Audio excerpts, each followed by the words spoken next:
Head coach Jeff Hammerton following a win for the Boardman Spartans, second AAC win of the season. And I mean, Coach, I talked with Kenzie a little bit about it. I'm going to talk with you about it. Team defense, I know that's a highlight for you guys in the practices. What did you see today from a coaching perspective? Yeah, that's what we've been talking about all season. I don't know how offensively gifted we are, so we've been hanging our hat on the defense and saying, we're going to be in games if we play great team defense. That matchup zone we were playing tonight, Fitch has got a ton of great shooters.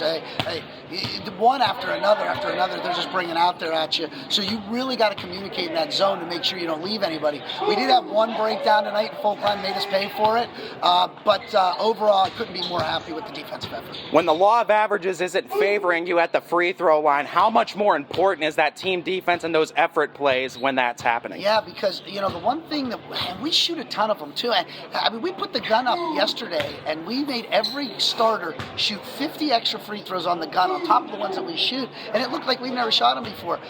Those free throws are what, makes the game open it up for you. And we just kept Fitch hanging around. And then Kenzie finally hit 3 of her last 4, which we really needed because she's our best free throw shooter. We put the ball in her hand and we told her down the stretch, get it for us. What do you think it says about a team that struggles in a department like that, but is still able to manage a victory, especially a big rivalry victory like this? And if you would have told me 2.5 weeks ago we'd have won a game like this going 0 for 7 from the line, I told you you're crazy. But what this team has done, and I credit the Howland game.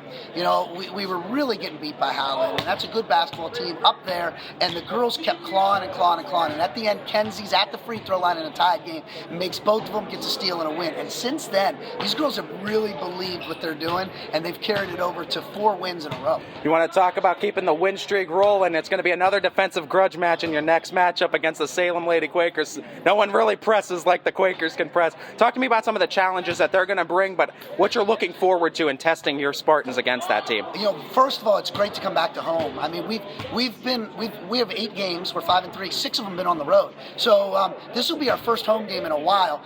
So maybe there's some buzz with our fans. I know it's a tough December 28th game, but maybe there's a buzz with a really good Salem Quakers team coming in. I mean, they're really talented. I've seen them on film. Boy, do they fly around. You talked about the press. So it's going to be a defensive grinded out type of game, and who's going to make more buckets at the end? Coach Jeff Hammerton calling out the Boardman community, and I'll double that down as well. That's going to be a great matchup on December 28th in the Spartans' house. You can catch Coach Hammerton and all Boardman Spartans there on December 28th.